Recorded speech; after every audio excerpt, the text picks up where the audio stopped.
Away from the cameras, my grandfather was an Air Force engineer, pulling pieces out of the planes, sending the planes back into the war zones again.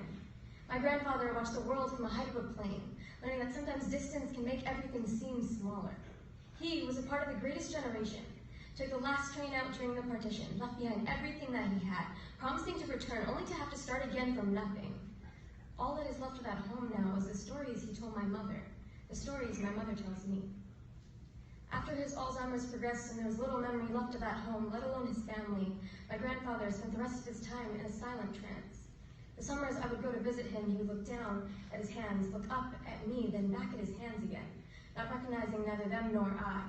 But his hands still moved through the motions as if his body remembered something his mind wouldn't let him, as if they were practicing something he had long since forgotten, performing plays from already dead poets.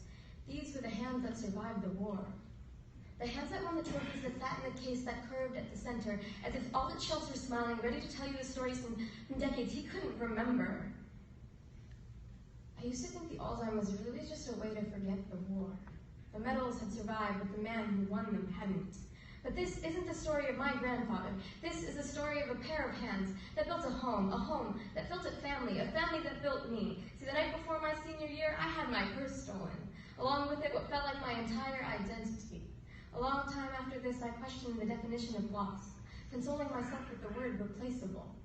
10 days after this, halfway across the world, my grandfather took his last breath. The next morning, it rained so hard until the streets were covered in moving sheets of ice, until I was just a figure skater trying to dance on already melted ice. Everything was drowning.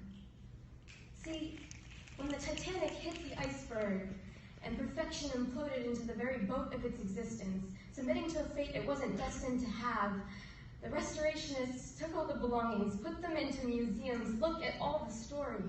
My grandfather did not pass to teach me that sometimes you lose things you cannot replace, but that you will always have something to lose. Sometimes losing it is the only way you really know its value, so tell its stories anyway.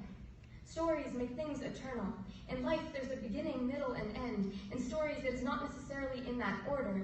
See, we are the chapters that are still blending together, the pages that have been ripped out only to be put into further sections, page numbers that got lost in the margins because we filled them with so many other stories. There is a great big ending that just hasn't met yet. Promise me you will keep writing till the end because you don't know how not to.